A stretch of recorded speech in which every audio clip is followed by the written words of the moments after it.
Anyway, all right, we got 5 minutes for the segment. Real quickly, AFC South, divisional burning questions. Real quickly, Optimus Prime, Mo Alley Cox, I kind of like him.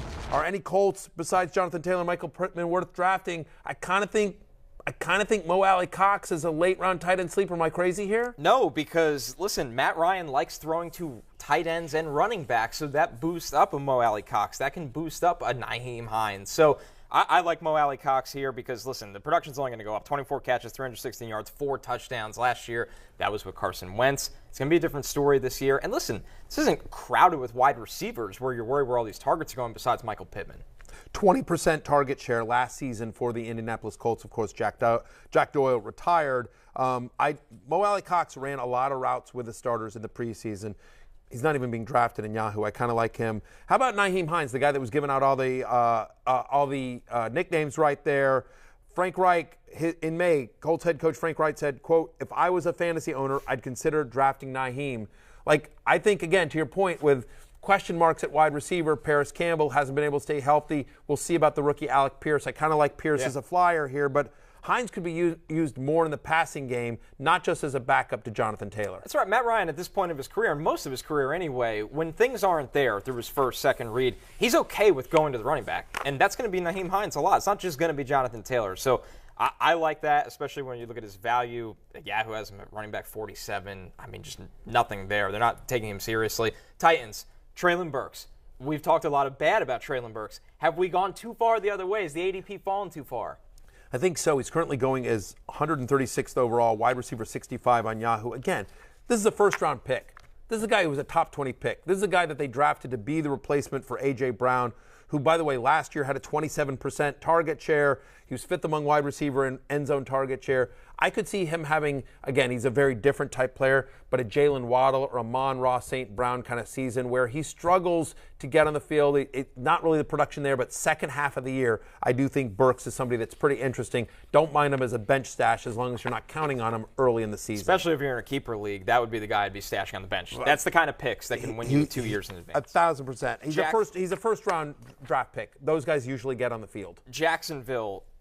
Interesting backfield here with Travis Etienne. People are forgetting James Robinson is healthy right now. How do you see this one shaking out? Is there somebody you like here? I like both guys. I actually think both guys have value because of where they're going. Again, it's all about roster construction for me. I have Etienne as running back 17. He's currently going as 21 on Yahoo. I'm 36th overall, 46 on Yahoo. So I have him higher than consensus, both possessional and overall. Again, 8th in running back targets last year in 2020, I should say. We know what Etienne can be. You scouted him out of college. He's a special player. Explosive. Yeah. And Trevor Lawrence knows a little about Travis Etienne. Yes. People are forgetting that matters a lot here. This is a team that's going to throw a lot. Again, Doug Peterson coming in, former NFL head coach, former Andy Reid disciple, former NFL quarterback himself. He likes to throw. Make no mistake, though, Doug Peterson, you think back to his days in Philadelphia, he likes multiple running backs. And so James Robinson, who previously was a top 17 running back on a points per game basis before his injury last year on an offense that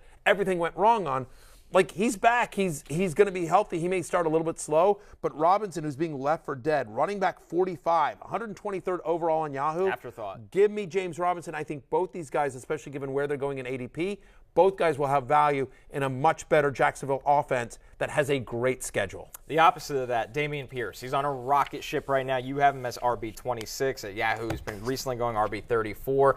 It's going up. It's going up. How early are we going to reach top 20 running back status for him at some point of this season? Listen, it's still a team that's going to struggle to score points, and it's one thing to run against vanilla defenses in the preseason, but he is going to get a lot of work. Pep Hamilton does like to run the ball quite a bit. I think he's been pretty good. I am at running back 26. So I think he's a flex play with upside, candidly. I'm at 68th overall. He's currently going 93rd on Yahoo, but again, that's based on the entire preseason, and he has been rocketing up. I think he's just outside of that running back dead zone. So right in the Ramondre Stevenson, A.J. Dillon range is where I would take Dameon Pierce. I'm in on Dameon Pierce. Okay. The hype is getting a little bit too crazy on him. So let's pump the brakes a little bit. But I do think Dameon Pierce is a viable RB3 this year. Running back 26 for me.